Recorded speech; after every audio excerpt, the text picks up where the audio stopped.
রণবীর আলিয়ার ছোট্ট প্রিন্সেস রাহা স্কুল যেতে শুরু করেছে। সকালবেলা অত্যন্ত ব্যস্ততার সঙ্গে থাকা সত্ত্বেও আলিয়া রণবীর দুজনেই তাকে স্কুল ছাড়তে যায়।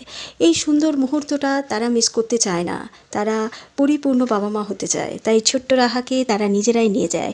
আর যখন তারা শুটিংয়ে ব্যস্ত থাকে তখন নানি সোনি রাজদান, আলিয়া ভাটের মা সোনি রাজদান স্কুলে নিয়ে যায় ছোট্ট রাহাকে। ছোট্ট রাহার বিভিন্ন পিকচার আমরা দেখেছি স্কুলে যাওয়ার, কিন্তু ইদানিং আলিয়া রণবীর ঠিক করেছে তাদের মেয়ের পিকচার মিডিয়া যেন না আসে।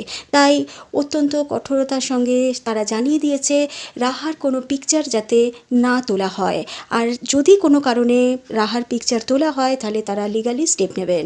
তারা ছোট্ট রাহাকে আর কারোর সামনে দেখাতে চান না, কিন্তু কতদিন পর্যন্ত এই ছোট্ট রাহাকে তারা আটকে রাখবেন?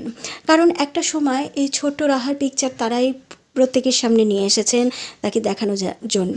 কিন্তু করিনা কাপুর সাইফের অ্যাটাকের পর থেকে করিনা কাপুরও তার তৈমুর আরজির পিকচার তোলা বন্ধ করে দিয়েছে। মিডিয়াকে অনুরোধ করেছিল তারা যেন পিকচার না তোলে। সেই জন্যই হয়তো সাইফ এর ওপর হামলার জন্যই হয়তো আলিয়া রণবীরও ঠিক করেছে তাদের মেয়ের সুরক্ষার কথা ভেবে তাদের পিকচার যেন না আসে।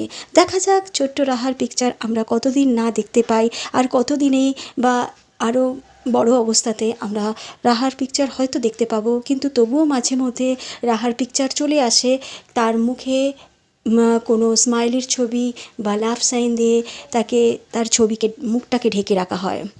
ভিডিওটা ভালো লাগলে একটা সাবস্ক্রাইব করে দেবেন। ততক্ষণের জন্য টাটা।